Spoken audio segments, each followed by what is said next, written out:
So, Sneh, thank you so much for making time to share your insights into the future of leadership. Fantastic. Thank you for the opportunity, Dr. Nick. Are you good? Very good. And it's great to have you on the show. And Sneh, before we walk into the future, can you please tell us a little bit about your background? Where did you grow up? Sure. So I was born and raised in KZN. I was born in Pietermaritzburg, but I did grow up in Itopo. And from there, I then transitioned into Pietermaritzburg for higher education, high school to higher education. But I'm a KZN girl And through and through. tell us, Sneh, what was your dream career when you grew up? Sure, that is a loaded question. So, I mean, from as early as I can remember, I was always obsessed with like figuring out how things worked. I remember growing up getting in trouble because I tore up my grandfather's stereo. You had screws on the floor, panels everywhere, because I was just fascinated by where exactly does this sound come from. But the reality of the matter is that my world at the time only showed me traditional types of career paths, teacher, nurse, policeman, and the like. So I couldn't really name what I wanted to be growing up. However, at a later stage when I was in matric, in fact, I got exposed into the world of tech and I just knew that the world of tech was a scalable canvas for my curiosity, creativity, and building solutions. And tell us, Sneh, who inspired you in your early days? Sure. In my early days, definitely my parents. They still remain my biggest inspiration. So my father was actually in the struggle. He was a freedom fighter and he was a human rights activist. So a man who was quite bold and principled and really willing to sacrifice his own life for the liberation of others. On the other hand, I had a mother who was quite a natural nurturer. In fact, my mom is a retired professional nurse and she really embodies strength, and groundedness and she's a woman of faith. So I watched both my parents model courage and service in different ways. And at the same time, they were quite, complementary in their ways. So I do believe that their influence, even though they were different from one another, they shaped the person that I am today. And my resilience, my belief in justice, my ability to lead with both conviction and empathy, I think comes from both of them, for sure. Now, Sneh, today you're one of the most prominent technology leaders in South Africa. Looking back over your career, was there a turning point or maybe a couple of turning points where things could have gone different? Sure, I think there were many turning points. I definitely, my career was never a straight line. It was never linear. There were many different turning points in my career. I think for me, the biggest one that really, enabled me to lead in a way that creates value for organizations is, I had a pivotal moment within one of the organizations that I worked for, where there was this shift between and a move from delivering IT to how does IT actually create enterprise value? And for me, I think that thinking really enabled me to start thinking about what is the business case for the work that I'm doing. I'm not doing tech for the sake of tech. I actually want to create value for the business. How do I link the work that I do in technology to revenue growth, to risk mediation, to customer experience, for an example? So for me, that was probably one of the biggest leadership lessons as I grew within the ranks.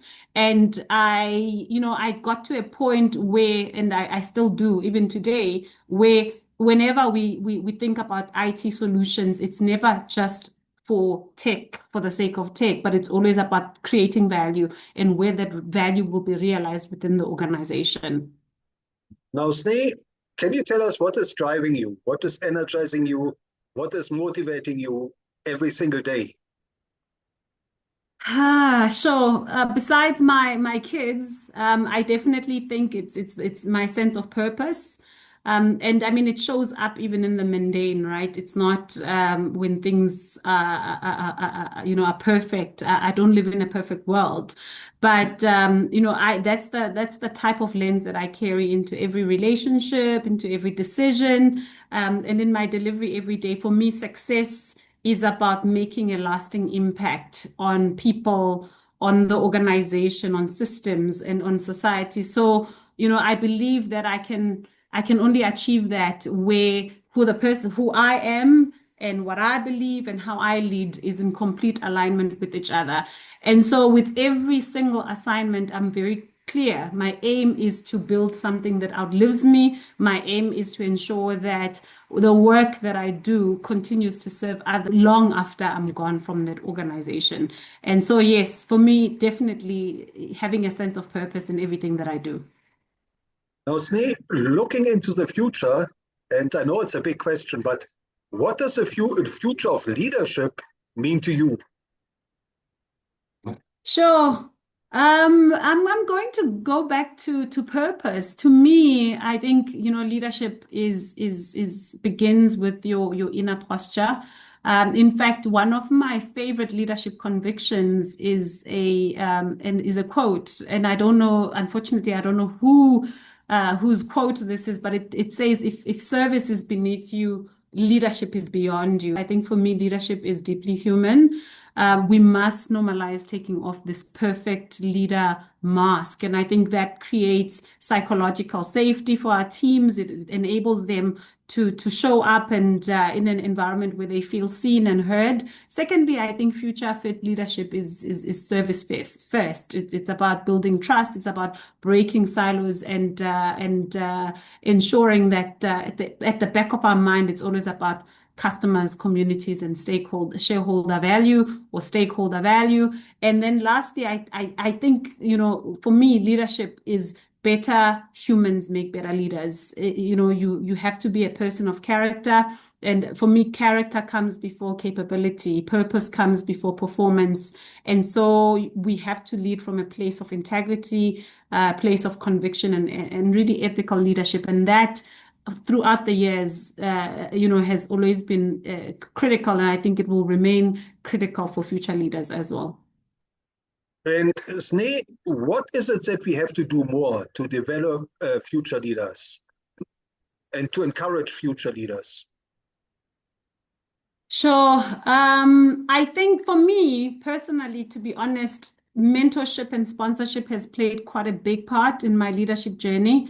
I have been a beneficiary of mentors and sponsors that have spoken to me in rooms where I wasn't in the room. And really, my career has been shaped by people who open doors, sometimes doors that I didn't even know existed. And for me, that has actually taught me that sponsorship and mentorship are a leadership responsibility, especially in our world as women and underrepresented talent, where we don't always sit at the table, but we do need people that can speak for us at that in those boardrooms. So for me, that is essentially it. It's mentorship, it's sponsorship, it's we need to pay it forward as leaders. Now, Sneh, these are challenging times as the world is stumbling from one crisis into the next. What is your advice for future leaders in terms of challenges, career challenges? What are some of the biggest challenges they should expect? And how should they overcome these career challenges? These challenges. Yeah, so being a tech leader, I think that we definitely are leading in an environment that is shaped by rapid technological acceleration. Especially AI. It's really evolving at unprecedented speed. And for me, I think the challenge is no longer about adoption of AI, but really navigating its dual impact. On the one hand, there's benefits to AI. On the other hand, there's complexities and risks that relate to ethics and governance and bias and trust. And so that is quite important just from a career perspective. And I think it will remain the biggest challenge as we ramp up AI in the future. And obviously, with the world of technology changing, tremendously, and the landscape changing over time, that complexity becomes even more for future leaders. And so I think the future leaders need to be cognizant of that. I think they need to find the right balance between enabling themselves through AI, but also being quite cognizant of the ethical and the governance, as well as the trust issues that then come with those technological advancements. And see, if you were to design a curriculum for future leaders, what are some of the key skills you would want to factor in and maybe teach? Sure. Wow, that's a brilliant question. And it actually links to the previous one, because for me, definitely AI. I think AI is changing the future of work. That would be one that I would definitely want to teach. I think the other one would be ethical leadership and leading from a place of purpose. Yes, there's the technological or tech trends that also come up, and those continue to evolve. But I think for me, from a leadership perspective, it's also the soft skills. It's governance. It's leading from a place of purpose. It's about leading authentically in the workplace. That those are some of the topics certainly that I would definitely would want to teach. And beyond teaching those lessons, I think I would definitely want to demonstrate, because people, like they always say, people don't do as you say. People do as you do, right? So as leaders, I think we need to be demonstrating these values. Now, Snake, as a mentor to many future leaders, can you maybe share a success story or two where you mentored an upcoming leader and that person took your advice to heart? Sure. Yeah. Like I said, I'm big on mentorship, and really, because I have been a beneficiary of mentorship, I also pay it forward. I've got personal commitments around mentorship and mentees. The one that I can maybe share with you is I have a story from back in my Danone days, where I had such a brilliant individual in the team, technically brilliant, but somebody who was quite shy and, always hid around the fact that she was an introvert.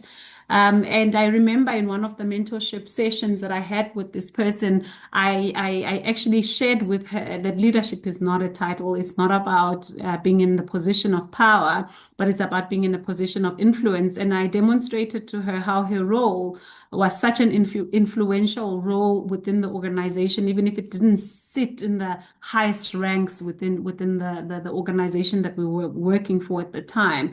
And following that conversation, I really could see a big shift in her, in how she was showing up in the workplace, and how she was influencing without authority, and really embracing the ambiguity that comes with modern leadership. And this individual, just before I left this organization, she was then, identified as the person that would act in my role. And at a later stage, she was promoted into that position. For me, I think the reason why I'm choosing this specific example is because this person wasn't just, looking for promotion. She was doing the work, and the promotion found her. And beyond that, I think I love it when mentees become mentors. She's one of the people that actually mentors, other mentees now that she's in the roles of leadership.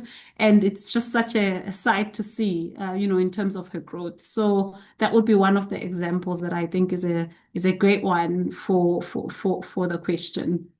Thank you. And Snake, looking back over your own leadership career and maybe your learning career, are there any role models of leadership who you have encountered and worked with who you would recommend future leaders should learn from? Sure.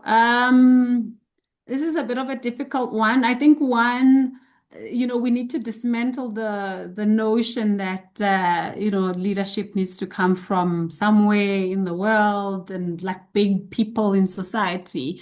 I spoke about my parents earlier. I definitely think that there's a lot of people who live around great leadership models just around them in their societies, in their homes. So I don't think you need to look far to see good role models. And for me, my parents definitely. But I also draw a lot of inspiration from, visionary leaders. And I know that this is a cliche, but definitely Nelson Mandela stands out for me. He was actually one of my dad's, leaders that he followed. So growing up, there were a lot of books in my house around Nelson Mandela, his moral courage, his ability to forgive, etc., etc. So definitely one that stands out. I also draw heavily on John C. Maxwell. In fact, I read a lot of his books on leadership.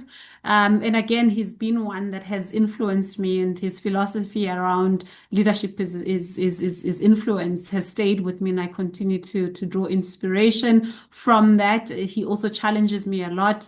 And then on the innovation front, I mean, being a techie, I think there's lots of technology trailblazers. I mean, the work that Steve Jobs has done, I often listen to podcasts, and he really does inspire me.